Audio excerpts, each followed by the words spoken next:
Hi everyone. आज की video में हम इंग्लिश PYQ सीरीज, इंग्लिश की स्पेलिंग गलत है यहाँ पर, ठीक है, टाइपिंग एरर हो जाता है। इंग्लिश PYQ सीरीज का लेक्चर नंबर 7 करने वाले हैं, जो कि हम SSC MTS 2024 के लिए कर रहे हैं।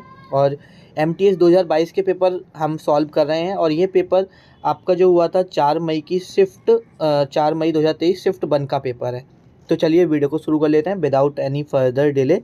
बट अभी तक आपने ये चैनल सब्सक्राइब नहीं किया है, please do subscribe this channel.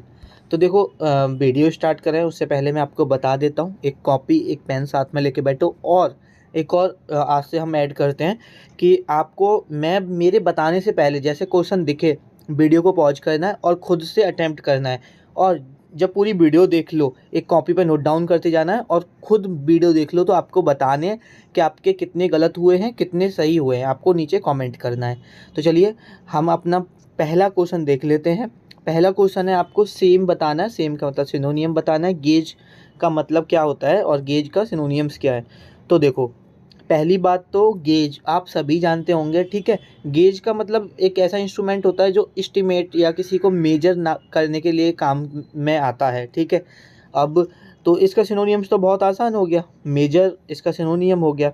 और अगर मैं ये 3 वर्ड देखूं तो डायग्नोस तो आप जानते होंगे, डायग्नोस करना। जब हम कोई टेस्ट वगैरह कराते हैं, जब हमें कोई हम बीमार होते हैं तो डॉक्टर हमारे डायग्नोस जो टेस्ट वगैरह कराता है उसको डायग्नोस बोला जाता है। ये देखना कि क्या बीमारी है, ठीक है। बाल्ब, आपको बाल्ब पता ही होगा, पाइप में जो बाल्ब लगा रहता है किसी भी चीज़ को रोकने के लिए या पास रोकने के लिए बाल्ब का यूज होता है, ठीक है। अटेम्प्ट का मतलब किसी चीज़ को अटेम्प्ट करना, प्रयत्न करना, ये अटेम्प्ट होता है। तो जिसका मीनिंग आपको नहीं पता वो नोट डाउन कर लो कॉपी और पेन में, ठीक, कॉपी में। उसके बाद नेक्स्ट सेंटेंस है, हमें बताना है ग्रामेटिकल एरर किस पार्ट में है। तो यहाँ पर है, the last time he repeated the same mistake I thought he would feel many sorry but I was wrong. तो देखो यहाँ पर मुझे ऐसा लगता है कि बहुत सारे लोगों को पता होगा। अगर आपको नहीं पता तो एक रूल ऐड ऑन कर लो। हमेशा आपको पता होना चाहिए ये बात कि अनकाउंटेबल नाउन के साथ, मतलब जिसको हम गिन नहीं सकते, जो अनकाउंटेबल नाउन के साथ हम मच यूज करते हैं, ठीक है, वेरी यूज करते हैं, ठीक है, सो यूज करते हैं, बट काउंटेबल नाउन के साथ हम मैनी यूज करते हैं। तो अब मेरे को एक बात बताओ, यहाँ पर जो आपका यहाँ पर जो आपका सॉरी है, ठीक है, जो ये सॉरी है ये काउंटेबल नाउन है। क्या आप सॉरी को गिन सकते हो? एक फीलिंग्स है, एक इमोशन है, ठीक है, अनकाउंटेबल होता है। तो इसके साथ मैनी नहीं आएगा, या तो मैं बैरी लगा दूँ, सो लगा दूँ, कुछ भी लगा सकता हूँ, बट मैनी तो नहीं आएगा। और मुझे यहाँ करेक्शन तो करना नहीं है, मुझे एरर बताना है। तो बहुत सिंपल क्वेश्चन बन जाता है ये तो यहाँ पर जो मेरा राइट आंसर हो जाएगा, किस पार्ट में एरर, जिस पार्ट में मैनी आ रहा होगा उस पार्ट में यहाँ पर एरर है। और ये है आपका सेकेंड ऑप्शन। नेक्स्ट क्वेश्चन देख लेते हैं, ठीक है। तो यहाँ पर जैसे आप वीडियो को पहले पॉज करा करो, देखा करो, अपना आंसर चूज किया करो, फिर आगे वीडियो को स्टार्ट किया करो, ठीक है। उसके बाद है, द फर्स्ट सैम्पल, हमें ब्रैकेटेड ईडियम्स का मतलब निकालना है। One swallow does not make summer, ठीक है। देखो, हम पूरा सेंटेंस जब पढ़ते हैं जब हमें नहीं पता हो ईडियम्स के इसका मतलब क्या है। लेकिन देखो, जैसे कि the first sample of ore from the trial boring is very promising but we should remember that one swallow does not make a summer. अब देखो, इसमें ज़रूरी नहीं है कि हमें इसका मतलब पता हो। हम इस सेंटेंस में भी देखो, वो कह रहा है कि जो फर्स्ट सैंपल है ओर से, जो फर्स्ट सैंपल है ओर का, ठीक है, फ्रॉम द ट्रायल बोरिंग, वो बहुत अच्छा है। लेकिन इसका मतलब ये नहीं है कि आने वाले और भी मतलब पूरा वो अच्छा हो। तो ये तो देखो, one swallow does not make a summer, इसका मतलब भी यही होता है कि अगर शुरुआत अच्छी है या कोई एक चीज़ शुरुआती अच्छी थी, तो ऐसा नहीं है कि आने वाली सारी चीज़ें अच्छी हों। तो ये एक ही में है, a single fortunate event does not mean that what follows will also be good। कि अगर एक कोई अच्छा गया है तो आने वाले भी अच्छे जाएं, इसका कोई मतलब ऐसा कोई रूल, मतलब वो नहीं है, ज़रूरी नहीं है, ठीक है। तो इसका ये आंसर हो जाएगा। तो इसको आप नोट डाउन कर सकते हैं अपने नोट्स में, अगर आपको नहीं पता कि one swallow does not make a summer का मतलब होता है कि a single fortunate event does not mean that what follows will also be good। Next है यहाँ पर, ठीक है, इम्प्रूवमेंट करना है, पहले खुद करो।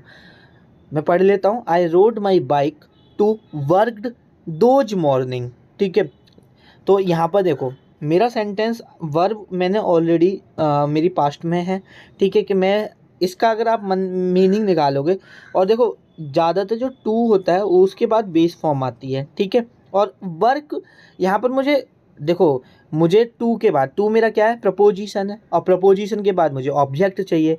ऑब्जेक्ट के लिए मुझे वर्कड तो वर्ब है ना, मुझे वर्क चाहिए, ठीक है। तो वर्क किस में है, वर्क दो में है, वर्क और वर्क। और लेकिन यहाँ पर दीज है, यहाँ पर दिस है। देखो हमेशा एक चीज़ याद रखो, कोई भी प्रपोजिशन आए, ठीक है, टू हो, फॉर हो, कुछ भी प्रपोजिशन हो, वो अपने बाद अपना ऑब्जेक्ट लेती है, और ऑब्जेक्ट सिर्फ नाउन या प्रोनाउन होता है, ये बात आपको पता होगी। तो यहाँ पर वर्क आएगा, ये तो आपको पता चल गई। उसके बाद दोज मॉर्निंग की जगह दिस मॉर्निंग आएगा, कि मैं इस मॉर्निंग की बात कर रहा हूँ ना, कि मैं वर्क एक प्लेस हो गई जहाँ पर मैं काम करता हूँ, और मैं दिस मॉर्निंग की बात कर रहा हूँ कि मैं बाइक चला के आया था, ठीक है। तो ये आपको पता होना चाहिए।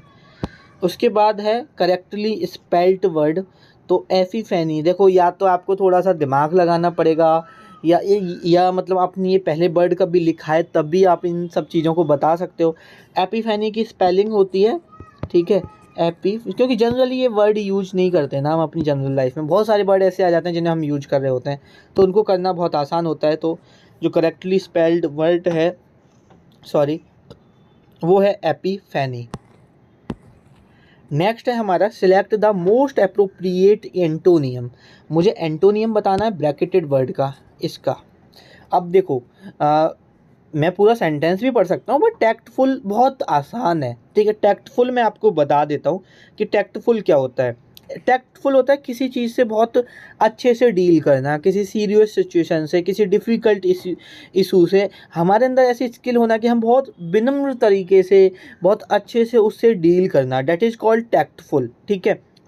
और आपका इसमें क्या पूछा है, एंटोनियम। तो एंटोनियम है, तो आपको एंटोनियम क्या, एक होता है समझदारी से डील करना, इसका एंटोनियम क्या होगा कि जब हम समझदारी से, विनम्र तरीके से, और वो होता है कि हम बिन काइंडनेस ना हो। तो अगर मैं बात करूँ तो अनग्रेसियस का मतलब होता है लेक ऑफ काइंडनेस, क्योंकि मतलब किसी चीज़ से हम कोई काम कर रहे हैं, किसी चीज़ से डील कर रहे हैं जहाँ पर हमारी काइंडनेस ना हो, लेक ऑफ काइंडनेस अनग्रेसियस होता है। तो ये तो आप कर सकते हो, ठीक है। अगर आपको नहीं पता तो लिख लो। टैक्टफुल का मतलब होता है skill to dealing with difficult issue, ठीक है।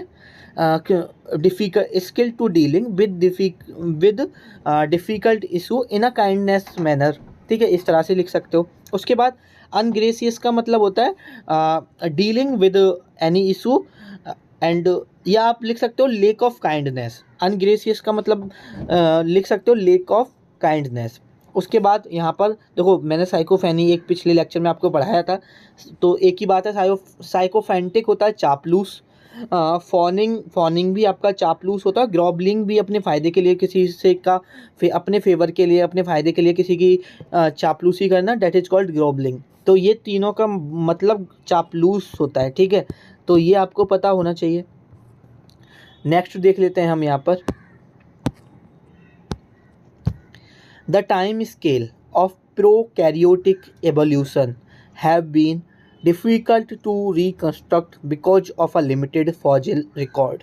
बेसिकली हमें इसमें ग्रामेटिकल एरर बताना है किस पार्ट में है, और ये देखो कुछ क्वेश्चन ऐसे होते हैं जो हार्ड होते हैं, कुछ क्वेश्चन ऐसे होते हैं जो सिंपल होते हैं। तो अगर आप देखोगे ये सब्जेक्ट वर्ब एग्रीमेंट का सवाल है, और ये सवाल थोड़ा सिंपल है, क्योंकि द टाइम स्केल ऑफ देखो ये तो ऑफ के बाद तो मेरा एक्स्ट्रा इन्फॉर्मेशन होती है, मेरा मेन सब्जेक्ट है द टाइम स्केल। हमेशा ध्यान रखो ऑफ के बाद अगर ऐसे तरह से कोई स्टार्ट हो रहा है तो जो ऑफ के पहले का होगा वो मेरा मेन सब्जेक्ट होगा, और ऑफ के बाद एक्स्ट्रा इन्फॉर्मेशन होती है, ठीक है। तो ये मेरा नाउन है, ये मेरा सब्जेक्ट है, और टाइम स्केल क्या है, सिंगुलर है, तो भाई मेरा हैव क्यों आएगा, सिंपल सी बात है ना, मेरे को हैज लगाना है। हैज लगाना है तो इस पार्ट में मेरा एरर है, और इस पार्ट में एरर है, तो मेरा थर्ड आंसर सही हो जाएगा।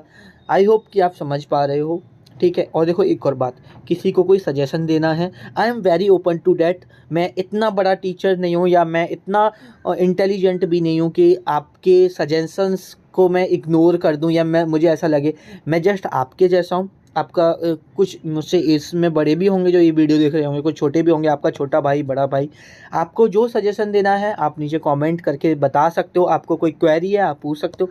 देखो बहुत सारे कमेंट आते हैं, मैं ट्राई करता हूँ कि सबके रिप्लाई दे पाऊँ, बट नहीं दे पाता हूँ क्योंकि देखो बहुत सारे लोगों को बहुत शिकायत रहती है। एक कमेंट मैंने पढ़ा था कि भैया आर्टिकल की पीडीएफ मांग रहे थे वो भाई, और बोल रहे थे कि भैया मुझे ऐसा लग रहा है कि आप मुझे अब जानबूझ के इग्नोर कर रहे हो। देखो 2 मिनट लूँगा लेकिन मैं वो बात बताना चाहता हूँ।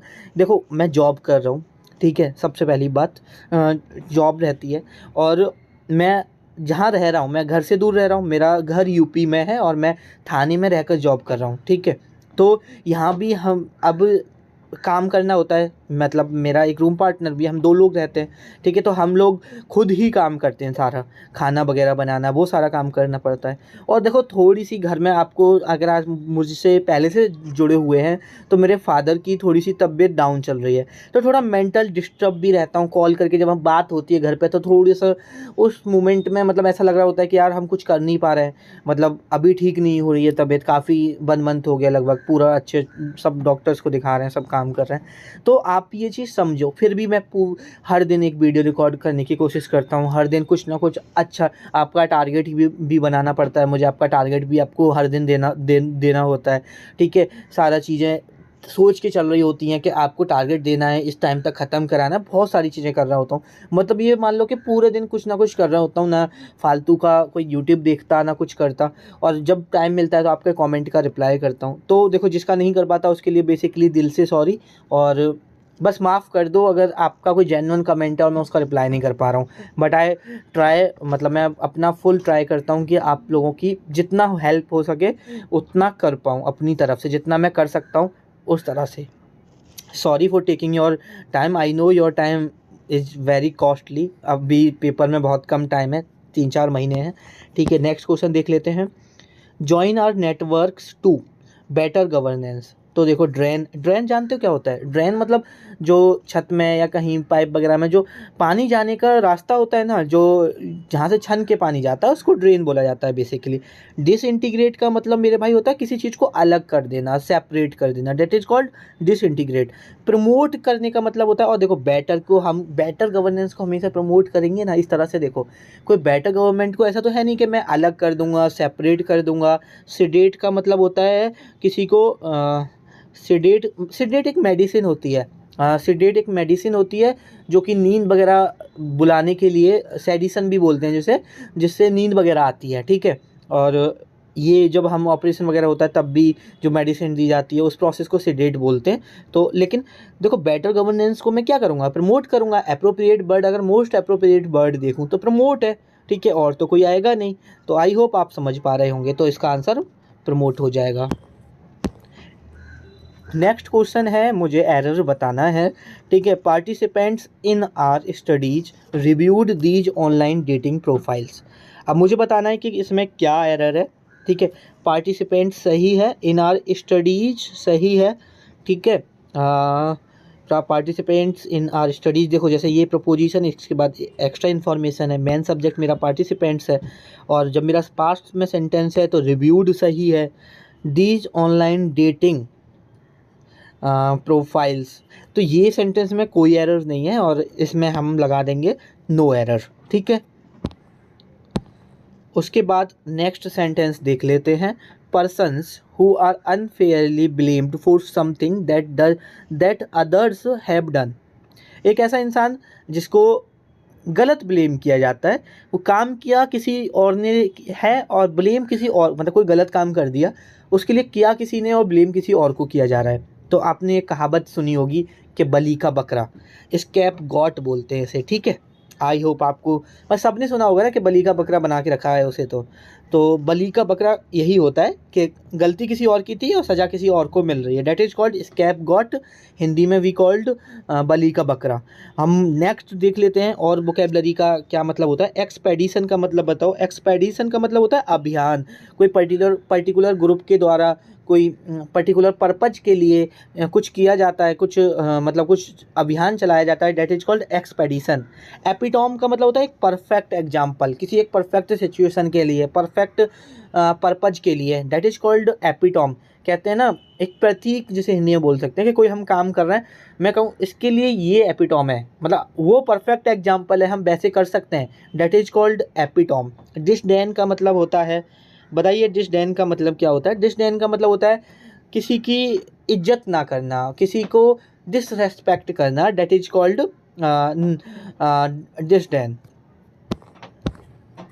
उसके बाद है multi client messaging system, make it easier to keep in. देखो कीप इन मतलब मल्टी क्लाइंट मैसेजिंग सिस्टम है जो कि जो ईजियर बनाता है। मल्टी क्लाइंट मैसेजिंग सिस्टम कौन सा? देखो अब मल्टी क्लाइंट मैसेजिंग सिस्टम को आपको समझ में आ रहा होगा, एक ऐसा मैसेजिंग सिस्टम जो मल्टी क्लाइंट से डील कर सके, ठीक है। Make it easier to keep in touch ही तो आएगा कि मतलब जो हेल्प करता है, जो और इजी कर दिया है कि सभी के साथ कीप टच में रहो, डेट इज कॉल्ड। ये एक बेसिक है, इसमें कोई ग्रामर नहीं लगेगी, हमारा बेसिक सेंस लगेगा। डायरी का तो यहाँ पे कोई मतलब ही नहीं है, कीप इन डायरी कोई मतलब ही नहीं बनता, रोल का कोई मतलब नहीं बनता, सीक्रेट का कोई मतलब नहीं बनता। कीप इन टच मतलब कीप इन टच कहते हैं ना, कीप इन टच मतलब जिससे मतलब खबर मिलती रहे, जो हमारे टच में रहे, that is called keep in touch. Next है a sentence has been given with a blank to be filled with appropriate option, choose the correct alternatives। Basically मुझे इस ब्लैंक में बताना है क्या आएगा। तो आई blank the cake before my mother arrived. देखो बिफोर है, बिफोर के बाद मतलब सेंटेंस पढ़ोगे तो सेंटेंस ऐसे बनेगा कि यहाँ पर ये प्रोसेस पहले हुई है, ये प्रोसेस बाद में हुई है, मतलब दोनों ही पास्ट में हुई है कि मेरी मम्मी के आने से पहले केक अब बेक हो गया, कि बन चुका था, बेक हो चुका था, ठीक है। तो मम्मी बाद में आई हैं, केक पहले बना है, ठीक है। तो एक तो पास्ट मेरा ये हो गया, ठीक है। देखो दोनों प्रोसेस, वो बोल रहा है कि मम्मी जब आई थी, जब तक केक बेक हो चुका था, तो मम्मी बाद में आई, केक पहले बेक हो गया, तो पास्ट कौन सा हो गया? मम्मी। और इससे भी पास्ट क्या हो गया? केक बनना। तो आपको एक बात पता है, पास्ट बनता है पास्ट परफेक्ट, पास्ट इंडेफिनिट में, और पास्ट ऑफ पास्ट मतलब पास्ट से भी पास्ट में कोई घटना हुई है वो बनता है पास्ट परफेक्ट में। तो पास्ट परफेक्ट में बनाने के लिए मुझे हेड चाहिए, और हेड एक ही में है, और हेड के साथ सेकंड थर्ड फॉर्म आती है ही। तो ये तो बहुत आसान सवाल है। उसके बाद है choose the word that can substitute the given group of words bearing no name. मतलब जिनका मतलब कहते हैं ना कोई किताब लिखी किसी ने, उसमें अपना नाम ही नहीं लिखा, मतलब अज्ञात जिसे बोला जाता है, जिसका कोई जहाँ पर कोई नाम ही ना हो, तो अनोनिमस इसको बोला जाता है। नोट डाउन कर लेना अगर आपको नहीं पता तो, ठीक है। नेम सेक का मतलब होता है कि सेम नाम होना, किसी दूसरे का नाम है और उसका सेम नाम होना, दैट इज कॉल्ड नेम सेक। उसके बाद आपका है सुडोनियम। सुडोनियम क्या होता है? जैसे कुछ राइटर्स वगैरह होते हैं, उनका जैसे कुछ हीरो भी देखे होंगे, कुछ एक्टर्स भी देखे होंगे आप लोगों ने, उनका ओरिजिनल नेम कुछ और होता है, बट वो अपना क्या करते हैं, नेम चेंज कर लेते हैं, ठीक है। अपना एक दूसरा फेक नाम रख लेना, डेट इज कॉल्ड स्यूडोनिम। और एनोमेली बताओ, एनोमेली क्या होता है? एनोमेली होता है कि हम नॉर्मली किसी चीज़ से भटक जाना, डेट इज कॉल्ड एनोमेली, ठीक है। जो नहीं आता वो नोट डाउन कर लो। उसके बाद है डिसरिगार्ड। अब बताओ डिसरिगार्ड का मतलब क्या होता है? मुझे अपोजिट वर्ड बताना है डिसरिगार्ड का। देखो डिसरिगार्ड का मतलब होता है मेरे भाई किसी चीज़ को इग्नोर करना, और एंटोनियम है तो किसी चीज़ को इग्नोर ना करना, किसी चीज़ पे ज़्यादा फोकस करना। और इसके लिए क्यूरोसिटी, क्यूरोसिटी कहते हैं ना जिज्ञासा, बहुत किसी चीज़ की मतलब किसी चीज़ को सीखने की, किसी चीज़ को देखने की बहुत ज़्यादा जिज्ञासा होना। और एक होता है इग्नोर करना। तो डिसरिगार्ड का मतलब इग्नोर हो गया, क्यूरियोसिटी को मतलब जिज्ञासा हो गई, तो अपोजिट वर्ड हो गए दोनों, ठीक है। और डिमोट का मतलब होता है, जैसे एक होता है प्रमोशन, एक लोअर रैंक से हायर रैंक पे जब जाता है बंदा, प्रमोशन होता है। अब कोई बंदा हायर रैंक पे और उसे एज अ पनिशमेंट उसने काम नहीं किया टाइम पे, कुछ भी किया किसी भी रीजन से, जब उसे हम हाई रैंक से लो रैंक पे लाते हैं, दैट इज कॉल्ड डिमोशन, तो उसको डिमोट बोला जाता है, ठीक है। उसके बाद है स्प्लिट। स्प्लिट तो पता होगा, डिवीजन, अलग अलग करना, बांटना, भागित करना, ठीक है। उसके बाद है आपका next, select the most appropriate option to fill in the blanks, eventually the water will throw surrounding concrete. मतलब इवेंचुअली वाटर निकल जाता है जो आपकी कंक्रीट की सराउंडिंग होती है उससे, तो देखो निकलने को, पास होने का अगर आपको पता है तो आपको पता होगा परमिएट, PERMEATE। परमिएट का मतलब होता है पास थ्रू, ठीक है, पास हो जाना किसी चीज़, मतलब कोई पास हो जाना, तो ये आ जाएगा। अब मैं और वर्ड बता देता हूँ, ठीक है। स्टैटोलिथ। स्टैटोलिथ तो देखो आपको पढ़ने की जरूरत नहीं है, ये एक बायोलॉजिकल टर्म है, ठीक है, तो ऐसा कोई बेसिक आपको जानने की जरूरत नहीं है। एयरेट। एयरेट का मतलब होता है आपका एयर को साउंड में मिक्स करना, सैंड में या लिक्विड में मिक्स करना। एयर को सैंड, मिट्टी में या लिक्विड में, वाटर में या किसी और लिक्विड में मिक्स करने की प्रोसेस को एयरेट बोला जाता है। डेलीगेट। डेलीगेट का मतलब होता है, देखो आपने सुना होगा ना, डेलीगेट मतलब कोई प्रतिनिधित्व बनाना किसी को, ठीक है। कोई जो बंदा स्पीच वगैरह देता है किसी मीटिंग वगैरह में जाके स्पीच दे रहा है, डिस्कशन कर रहा है, वो डेलीगेट होता है। नेक्स्ट है मेरा, मुझे replace, select the word segment that substitute replaces the bracketed word, ठीक है, मुझे इसका सब्स्टिट्यूट चाहिए। अब देखो सेंटेंस यहाँ से शुरू है, see rain 12 kilometre at a stretch which are a greater distance for a rocky. देखो सबसे पहले तो रॉकी की मीनिंग पता होनी चाहिए। रॉकी का मतलब होता है कोई बंदा नया, किसी मिलिट्री में, किसी ऑर्गेनाइजेशन में, कहीं भी जब कोई नया भर्ती होता है उसको रॉकी बोला जाता है। अभी देखो रॉकी या रूकी, ये मुझे इसकी एग्जैक्ट, मेरी देखो प्रोनाउंसिएशन बहुत वीक है भाई, तो ऐसा जज मत करना उसके बेसिस पे। कुछ ऐसा होता है कुछ वर्ड्स के मैं प्रोनाउंसिएशन ले नहीं पाता due to my tongue problem, मेरे को टंग में प्रॉब्लम है थोड़ी सी। तो यहाँ पर हमारा है सी रेन 12 किलोमीटर। अभी देखो 12 किलोमीटर, ठीक है। अभी ये बिच क्या है, रिलेटिव प्रोनाउन है। और देखो एट ए, ये तो मेरा एक्स्ट्रा इन्फॉर्मेशन है, ये किसको हाईलाइट कर रहा है, इसको, मतलब 12 किलोमीटर एक ग्रेटर डिस्टेंस है रॉकी के लिए, कोई नए भर्ती हुआ है उसके लिए, तो बिच किसको कर रहा है, इसको। और 12 किलोमीटर्स जब ऐसे करके किलोमीटर्स आता है ना, तो वो अपने बाद, पहली बात तो जो वर्ब लेता है ना, वो कौन सी लेता है, सिंगुलर लेता है। तो देखो 12 बिच जो यूज हुआ है वो रिप्रेजेंट कर रहा है 12 किलोमीटर्स को, और जब बिच के बाद 12 किलोमीटर मतलब इसको रिप्रेजेंट कर रहा है, और ये सिंगुलर वर्ब लेता है, तो यहाँ भी सिंगुलर वर्ब आएगी, ठीक है। तो आर की जगह पहली बात तो एज आएगा। अब देखते हैं हम एज कितनी जगह है, एक यहाँ पर है और एक यहाँ पर है। Which is quite some, which is great, तो यहाँ पर क्या है, at a which is quite some. Quite some का मतलब क्या होता है, हाँ भाई इतना काफ़ी है। क्वाइट सम का मतलब ये बहुत है, मतलब इतना काफ़ी है। तो यहाँ पर विच इज़ क्वाइट सम मतलब एक नए इंसान के लिए 12 किलोमीटर दौड़ना काफ़ी है, समझ रहे हो। तो क्वाइट सम का मतलब होता है इतना काफ़ी है, ठीक है, इतना बहुत है। नेक्स्ट है टू मीट वंस आइज, ठीक है, तो इसका है मतलब to look at someone's directly while they are looking at you. उसके बाद नेक्स्ट है हमारा this preoccupation with him was becoming an obsession that was beginning to effect her ability to take care of the house. मुझे क्या बताना है, substitution बताना है कि इसमें क्या सब्स्टिट्यूशन आएगा, बताओ, पहले आप बताओ। तो देखो ये बहुत इंपॉर्टेंट है और बहुत आसान है। That was beginning to effect her ability, तो देखो यहाँ पर क्या आएगा, बिगिनिंग टू, मुझे वर्ब की ज़रूरत है, और यहाँ पर मेरा इफेक्ट क्या है, नाउन है। देखो दो होते हैं, दोनों का मतलब सेम होता है, बस देखो एक इफेक्ट होता है मेरा, एक इफेक्ट होता है मेरा क्या, ये है मेरा नाउन, और ये मेरा नाउन है, नोट डाउन कर लो। और एक अफेक्ट होता है verb. That was beginning to affect her ability, तो यहाँ पर क्या आएगा, अफेक्ट ना कि इफेक्ट। तो मेरा ये वाले पार्ट को मैं अगर सही करूँगा तो कौन सा है, that was beginning to affect her ability, ये वाला, ठीक है। इक्विवोकल, इक्विवोकल का मतलब बताओ क्या होता है। इक्विवोकल का मतलब होता है कोई चीज़ क्लियर ना होना, निश्चित ना होना, अनिश्चित होना, ठीक है। कोई चीज़ अनिश्चित या अनक्लियर होती है उसे इक्विवोकल बोला जाता है। डेफिनेट का मतलब तो निश्चित होता है, मुझे सिनोनियम चाहिए ना कि एंटोनियम, तो डेफिनेट तो होगा नहीं।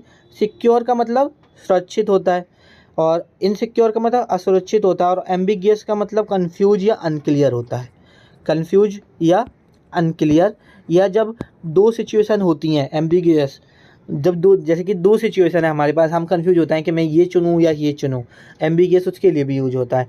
तो एम्बिगियस और इक्विवोकल एक ही बात हो गई कि उसमें भी दो सिचुएशन होती हैं जहाँ पर हम कंफ्यूज होते हैं, अनक्लियर होते हैं। ठीक है, लास्ट क्वेश्चन देख लेते हैं आज की क्लास का। थोड़ा टाइम आज की वीडियो में ज़्यादा लग गया। Choose the no spelling error चुनना है हमें। ठीक है, पहले में देखते हैं एवरीथिंग हर्ट, हर्ट की स्पेलिंग डबल आर नहीं आता, सिंगल आर आता है। दूसरे में एवरीथिंग हर्ट इन अ डल, डल में डबल एल आता है। एवरीथिंग हर्ट इन अ डल, कांस्टेंट की स्पेलिंग ये होती है, मतलब इसमें सही है। ठीक है, कांस्टेंट, एवरीथिंग हर्ट इन अ डल, तो फोर्थ आपका एकदम सही हो जाएगा। ठीक है, तो चलो वीडियो को जल्दी से ख़त्म करते हैं। आपसे मुलाकात होगी किसी नेक्स्ट वीडियो में। अपना स्कोर नीचे कमेंट सेक्शन में कमेंट कर देना, और वीडियो पसंद आई है प्लीज़ लाइक कर देना। अपना सजेशन क्वेरी जो भी है वो आप नीचे कमेंट करके बता सकते हैं। बाय बाय, टेक केयर, पढ़ते रहिए और ख्याल रखिए अपना।